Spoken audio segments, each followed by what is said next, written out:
should I rent or should I buy a house? I get that question every single day. And what I do is there's not a defined answer. It's really about your unique situation. But these are a couple of the questions that I ask my clients so they can figure out if they should buy or they should rent. The first one is, how much is your rent? Okay, so if your rent's $2,000, and then how much of a house do you see? Like when you go on Zillow, because look, you may say you're not looking before you talk to a lender, but it's a lie. You're all on Zillow, you're on Open Listings, you're on all those awesome websites that show you the beautiful houses, and you have a price point in your head. So everyone will say what their price point is. So in this case, rent's $2,000, the price point they're at, the mortgage payment is $1,500. Oh my God, that's awesome, they should totally buy. Like if you can make your mortgage, if your mortgage payment is lower than your rent, that's great. That's a good reason to buy, okay? If your mortgage payment would be the same as your rent and you're okay paying your rent every month, that's a good reason to buy. Now, if your mortgage payment would be twice as much as your rent, well, now we need to ask the million-dollar question. How much do you save every month? Yep, I asked that. So if your mortgage is $2,000, scratch that. If your mortgage is going to be $4,000 and your rent is $2,000, that's a $2,000 difference. So if your rent is $2,000 and you have nothing saved, how are you suddenly going to start saving $2,000 a month to get to that mortgage payment? The computer may totally qualify you because of your debt to income and everything else, but it's a question you have to ask yourself. As a lender, we can't judge you by your spending to a large extent. So you need to ask yourself, okay, how am I going to do that $2,000? But you need to sit down and you need to do a budget, because what a lot of people do is they go, oh, I can totally afford it.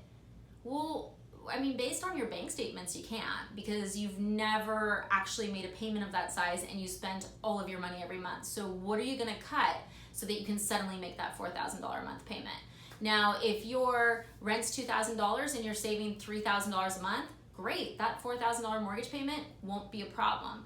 But a lot of what I see is, you know, someone has a low rent, they haven't saved anything, and their payment's gonna double, and there's just this belief of like, oh, it won't be a problem. Everyone thinks a house is gonna change them. A house will change you for about 20 minutes in terms of your spending. But honestly, before that, you're gonna start wanting to think about the curtains, the sofa, what refrigerator are you gonna buy? Buying a house leads to more spending. So thinking that buying a house will make you more frugal, I don't see it happen a lot. So you really want to be aware of that.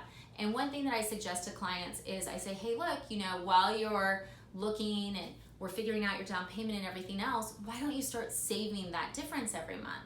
So if your rent's $2,000, your mortgage is $4,000, save $2,000 a month and see how that feels. It's a really good way to fine-tune your price point, okay? The next thing is, a lot of people go, well, I have to rent because I'm sure I don't qualify for a mortgage.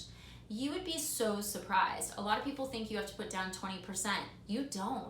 A lot of people think you can only get a good loan if you put down 20%. It's not true. There's lots of programs with 3% down, 5% down, 10, 15% down. All the way into the jumbo category, there's 10% down loans up to $3 million. And I think I heard of a new one that's 5% down up to $3 million. So there's lots of different options. So you really want to make sure that you don't disqualify yourself up front. And then the last thing you want to think about is, how long am I going to stay in this house? Because if you're planning on moving next year, like if you know your job moves you every year to a new location, buying a house may not make sense, because you may not be able to sell that house the following year without it being a short sale, because you may not have enough equity. So if you can buy the house and turn it into a rental and it will cash flow if you move to the other place, that's fine. But if you're thinking that you're gonna buy a house and make a lot of money in a year, I would be really cautious. You know, in the real estate market, we've seen housing prices jump pretty quickly, pretty aggressively, and no one really knows if it's gonna continue to do that. And banking on appreciation, it's just a very risky endeavor. So if you can afford the payment at the place you currently live, and if you relocate, another payment, great. But if you would have to sell the house and you know you're going to be moving in a year, I would be very, very cautious. So I hope this has helped with your should I rent or should I buy. If you have more questions, give me a call, shoot me an email. I just wanted to keep this brief for you, but give you a couple things to think about. Thanks so much.